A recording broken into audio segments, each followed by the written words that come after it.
Hello बच्चों, मैं हूं आपकी किताब मिस, आपकी अपनी बायोलॉजी टीचर, और तुम मेरे बायोलॉजी पगलू, मेरे कुचू पुचू। आज आप शायद 11th में हो। आप शायद ये वीडियो आज ही देख रहे होगे या कल या किसी और महीने में। तो हर बच्चे की एक ही प्रॉब्लम होती है कि मैं 11th कैसे स्टार्ट करूं, क्योंकि 10th का लेवल अलग था, 11th थोड़ा सा अलग है ना। बहुत सारी चीजें डिफरेंस है, कॉन्सेप्ट पे डिफरेंस है, कैसे चालू करूं मैम, कैसे पढ़ाई करूं, हर एक चीज इस वीडियो में मैं आज आपको बताने वाली हूँ। ओके, क्योंकि बेटा अगर आपने, जैसे हम 9th नहीं पढ़ते तो 10th अच्छा नहीं होता, वैसे जब हम 11th नहीं पढ़ते तो 12th अच्छा नहीं होता है। तो याद रखो, 11th अच्छे से अपने को पढ़ना है। तो कैसे पढ़ना है आज इस वीडियो में मैं आपको बताने वाली हूँ। तो पहली बात क्या होती है, आपको अपना सिलेबस पता होना चाहिए। बहुत सारे बच्चों को पता ही नहीं उनका सिलेबस क्या है, कौन से चैप्टर आने वाले हैं। और याद रखो, 11th का बेस ही 12th के लिए सब कुछ है। तो अगर आपको सिलेबस के ऊपर वीडियो चाहिए तो कमेंट सेक्शन में बता देना, वो भी आ जाएगा। तो सिलेबस आपको पता होना चाहिए, चाहे आप दुनिया में कोई भी एग्जाम क्यों ही ना दे रहे हो। तो सिलेबस आपको पता होना चाहिए, मतलब चाहिए ही कि क्या चैप्टर्स हैं। 12th में इस पे क्या ही डायरेक्ट लगेंगे, और 11th के कुछ ऐसे बहुत इंपॉर्टेंट टॉपिक है जो 12th से डायरेक्ट मैच करते हैं एकदम, इधर बेसिक उधर एडवांस। ठीक है, अगर ये भी जानना है कि ऐसे कौन से चैप्टर है तो आप बता सकते हो, जो भी आप बोलोगे उस पर आपकी मैम वीडियो लेके आ जाएंगी। सिलेबस जानने से क्या होता है, हमें पता होता है हमें कितने दिन में कैसे पढ़ना है, क्या खत्म करना है। एक पूरा रोड मैप जनरेट हो जाता है जब हमें खुद सिलेबस पता हो। वो अपने आप ब्रेन में हो जाता है, कुछ करने की जरूरत नहीं होती। तो याद रखो, कोई भी एग्जाम देने से पहले उसका सिलेबस पता होना चाहिए। ठीक है। सेकेंड थिंग, अब आप शुरुआत कहाँ से करोगे। अब आपको बोर्ड ने, एचएससी बोर्ड ने, या 10th में एसएससी बोर्ड या सीबीएसई बोर्ड, एनीथिंग, हर एक बोर्ड आपको एक सिलेबस असाइन करता है। तो जैसे कि हम महाराष्ट्र बोर्ड के बारे में बात कर रहे हैं, तो उसकी टेक्स्ट बुक में जो भी है हमें वहीं से शुरुआत करनी है। कौन सा चैप्टर आने वाला है, कितने हद तक आने वाला है, सिलेबस रिड्यूस हुआ है कि नहीं, कुछ भी आपको इतना ही पढ़ना है जितना आपके टेक्स्ट बुक में होता है। Line to line text book सारी आपको आनी चाहिए, सब कुछ डिटेल में आएगा, तभी आप उस स्टैंडर्ड के कॉन्सेप्ट्स को समझोगे। यानी कि टेक्स्ट बुक से स्टिक रहना बहुत जरूरी है। नहीं तो क्या होगा, टेक्स्ट बुक नहीं होगी तो कोई कुछ ज्यादा ही पढ़ लेगा, कोई कुछ बहुत ही कम पढ़ लेगा। तो अगर आप टेक्स्ट बुक देखोगे, मान के लो आप मेरा वीडियो देख रहे हो, ठीक है, 11th का कोई, तो अगर आपको टेक्स्ट बुक पता होगी कि टेक्स्ट बुक में क्या क्या लिखा है, तो तुम मैच करके देख सकते हो कि हाँ मैम लाइन टू लाइन चीजें पढ़ा रही है, टेक्स्ट बुक की एक लाइन भी रहने नहीं दे रही, सब कुछ मैम पढ़ा रही है। यानी अगर मुझे पूरी टेक्स्ट बुक आती है, मतलब मेरा हो गया, मतलब मैंने कर लिया है। मुझे टेक्स्ट बुक फॉलो करनी है। टेक्स्ट बुक आपकी गीता, आपका कुरान, आपका बाइबल होना चाहिए, चाहे वो कोई भी बुक क्यों ना हो, क्योंकि उसकी बेस पर ही सब कुछ आगे आपको होने वाला है। सिर्फ 12th में मार्क्स लाके कुछ नहीं होगा, 12th के आगे बेसिक तो लगेंगे ना। अगर आप किसी भी फील्ड में जाओगे, बायो मैथ्स किधर भी, 11th 12th इक्वली इंपॉर्टेंट है, क्योंकि चाहे आप इंजीनियर, डॉक्टर, फार्मेसी, एग्रीकल्चर कुछ भी करो, जरूरत तो लगेगी भाई। Third, build strong concept. याद रखो, जैसे कि आप 10th में आपने पढ़ाई की थी, आपने खुद महसूस किया होता कि जब आप कॉन्सेप्ट्स अच्छे से पढ़ते हो तो अपने आप आंसर भी सही लिखते हो, एमसीक्यू भी राइट सही करते हो। कॉन्सेप्ट से सब कुछ होता है। आप पेपर में वो चीज राइट भी अच्छे से लिख भी पाते हो, राइट भी कर पाते हो, और साथ में आप एमसीक्यू भी अच्छे से कर लेते हो, क्योंकि कॉन्सेप्ट से ही सब कुछ है। अगर कॉन्सेप्ट आता है तो चीजें कंपेरेटिवली ब्रेन जल्दी याद कर लेता है, फ्रेम कर लेता है। बायोलॉजी बहुत वोलाटाइल सब्जेक्ट है बेटा, थ्योरी है, ठीक है, रिवाइज नहीं करोगे तो भूल जाओगे, है ना। और अगर कॉन्सेप्ट नहीं आएगा तो तुम कुछ कर ही नहीं पाओगे। तो कॉन्सेप्ट रहना बहुत जरूरी है, तभी आप थ्योरी में और एमसीक्यू में दोनों में ही अच्छा कर सकते हो।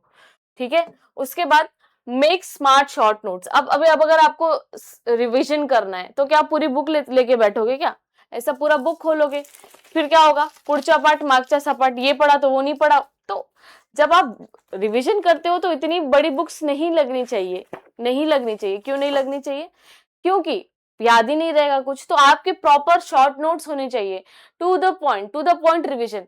ऐसे शॉर्ट नोट्स का तुम 20 बार 25 बार रिवीजन कर लो। अभी जैसे कि 11th है, 12th है, माइंड मैप है, मैंने आपके लिए सब जीडे महाराष्ट्र ऐप में आपको ये सब देखने को मिलेगा। मतलब नोट्स इतने छोटे होने चाहिए कि रिवीजन करें फटाफट, और मार्क्स आए आपके झटापट, है ना। मतलब फटाफट इतना बार बार रिवीजन होना चाहिए। उसके लिए आपको कॉन्सेप्ट डिटेल में आना चाहिए, और फिर बुक लेके बैठो, और फिर उसको शॉर्ट में लिखो, क्योंकि पूरी बुक का रिवीजन कोई नहीं कर सकता। हमारा ब्रेन भी इतने में से कोई इतनी ही चीजें याद रख पाता है। उसके बाद fifth, master diagram and labelling. Biology में क्या बहुत जरूरी होते हैं, डायग्राम। डायग्राम लो, उसकी लेबलिंग करो, और उस लेबलिंग को, जैसे मान के लो लेबलिंग कर रहे हैं, ये सेल का कोई स्ट्रक्चर है माइटोकॉन्ड्रिया, ठीक है, ठीक है, माइटोकॉन्ड्रिया है, अब उसको तुम एक्सप्लेन कर दो। आपको ऐसे ही करना होता है, पहले डायग्राम से बायो के उस कॉन्सेप्ट को समझना होता है। अच्छा ये सेल है तो सेल में यही होता है, एक बार मैं डायग्राम समझ जाऊंगी तो मैं फिर उसके बेस पर आंसर भी लिख लूंगी। यानी बायोलॉजी में डायग्राम आना बहुत जरूरी है, क्योंकि डायग्राम से आप ऑर्गेनिज्म पहचान पाते हो, डायग्राम से आप उसको लेबलिंग को एक्सप्लेन करके सारे आंसर लिख पाते हो। यानी अगर आपको 11th स्टार्ट करनी है तो डायग्राम मस्ट है आपके लिए, क्योंकि बायोलॉजी में डायग्राम, जैसे मान के लो क्लोरोप्लास्ट की एक लोकेशन है जहां पर मान के लो कोई नॉन साइक्लिक रिएक्शन हो रहा है, फोटोफॉस्फोराइलेशन, या साइक्लिक हो रहा है, या क्रैब साइकिल हो रहा है, या साइकिल किधर हो रहे हैं पता ही नहीं। जब तक आपको ये नहीं पता होगा कि मैं डायग्राम में मैंने क्या क्या चीजें बनाई हैं, तो एक एक डायग्राम की एक एक लोकेशन में बायोलॉजी की एक एक प्रोसेस चलती है, तो आपको डायग्राम तो आने ही चाहिए। डायग्राम नहीं आएगा तो फंक्शन नहीं आएगा, डायग्राम नहीं आएगा तो इमेजिनेशन नहीं आएगी, डायग्राम नहीं आएगा तो कुछ भी नहीं आएगा। तो भैया जैसे मैथ्स, फिजिक्स, केमिस्ट्री में फॉर्मूले होते होंगे, अपने इधर डायग्राम है, ठीक है। और ये चीजों को समझ के बनाए गए हैं, कुछ चिंता नहीं, कुछ एप्लीकेशन नहीं, बस जो है वो है। और बोर्ड के क्वेश्चन सॉल्व करो। बोर्ड के क्वेश्चन मतलब कि आप क्लास 12th में बोर्ड के सॉल्व करोगे, क्लास 11th में जो आपका स्कूल बोर्ड जैसा क्वेश्चन पेपर बनाता है, सेम 12th के बोर्ड, मतलब रेफरेंस और बनाने का स्टाइल वही रहता है। 11 12 जो भी हो, आप क्वेश्चन सॉल्व करो प्रॉपर तरीके से। और याद रखो, अगर आपने ये कर लिया तो कॉन्सेप्ट बिल्ड कर लिया, नोट्स बना लिए, अब उसको रिवाइज करते रहो। क्योंकि बेटा 11th और 12th में कैसा होता है ना, चैप्टर्स बहुत बड़े होते हैं, अगर रिवाइज नहीं किए तो भूल जाओगे। याद रखना, रिवाइज करते रहो। बच्चे छोटी छोटी बातें भूल जाती हैं, फिर वही छोटी छोटी बातें 12th का क्या बन जाती है, पूरा बेस बन जाती है, और आपके आने वाले करियर का भी बेस है। तो अगर आप जो भी पढ़ रहे हो, जैसे cell division, cell unit of life, कुछ चैप्टर्स है, सेल ऑर्गेनाइजेशन भी बोलते हैं उसको, बहुत सारे ऐसे चैप्टर हैं, बायोमोलिक्यूल, भैया वो नहीं आएगा तो 12th भी कुछ नहीं समझेगा। तो हर एक चीज को रिवाइज करो, ताकि आपको फिर पता है जब आप 12th के एंड में आओगे तो तुम्हें सब कुछ इंटरलिंक लगने लगेगा कि हाँ ये इससे जुड़ा, ये टॉपिक इससे जुड़ा है। ये सारी चीजें आपको समझनी है।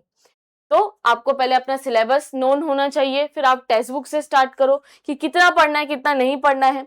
एक बार कॉन्सेप्ट आपका अच्छे से बिल्डअप हो गया तो नोट्स बना लो, नोट्स का रिवीजन करो, डायग्राम प्रॉपर तरीके से करो बस। और पेपर जितना हो सके सॉल्व करो, चाहे वो एमसीक्यू हो और चाहे वो आपके थियरी टेस्ट हो। टेस्ट अच्छे से दो, तभी आपको मालूम पड़ेगा कि कौन से आपके स्ट्रॉन्ग जोन है और कौन से आपके वीक जोन है।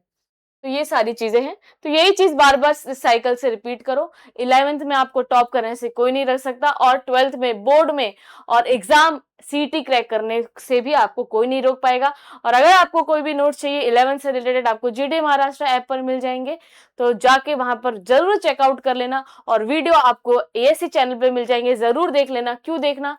क्योंकि ऐसा 11th के आपको कहीं इतना अच्छा कंटेंट देखने को नहीं मिलेगा। पूरे महाराष्ट्र बोर्ड में हर एक चीज इतनी डिटेल में बताई गई है, इतने प्रॉपर तरीके से। जाके जरूर चेक करना। पहला चैप्टर आपका अपलोड हो चुका है, सेकंड चैप्टर भी अपलोड हो चुका है, जाके देख लेना।